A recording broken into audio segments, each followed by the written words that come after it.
La Serra de Tramuntana és l'accident geogràfic més important de Mallorca, amb nombrosos cims que superen els 1.000 metres d'altura.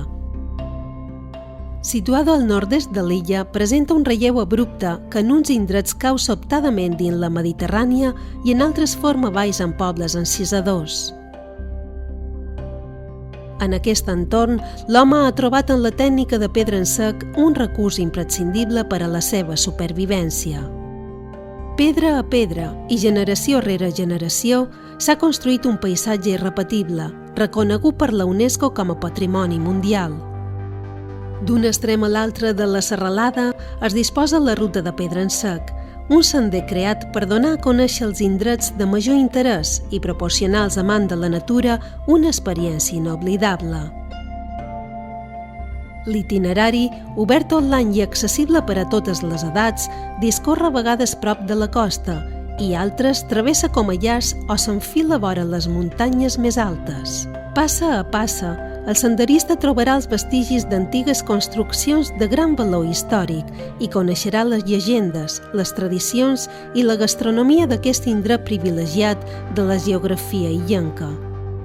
Gaudirà de pobles i llogarets en l'encant de les seves esglésies, els carrerons empedrats i les cases antigues.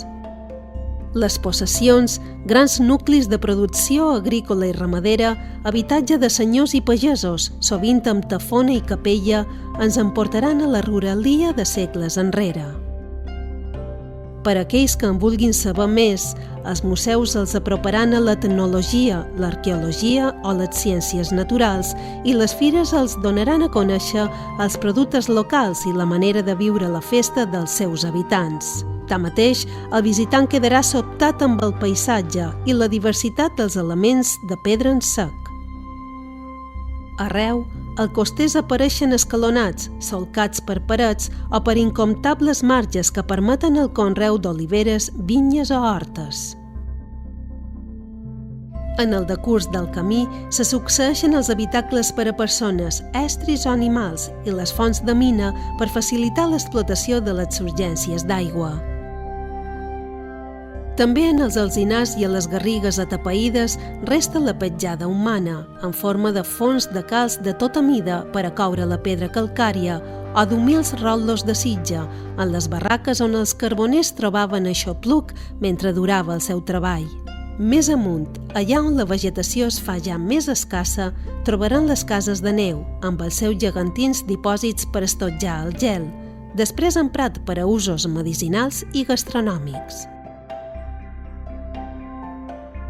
Els refugis de la xarxa del Consell de Mallorca permetran recuperar l'ànim i les forces, amb un bon tiberi i amb la possibilitat de pernoctar-hi, convertint les nostres aturades en un autèntic plaer. En definitiva, la ruta de pedra en sec no es limita a una passejada per la geografia mallorquina. És una experiència per viure de més a prop el passat, el present i el futur d'un poble orgullós del seu patrimoni.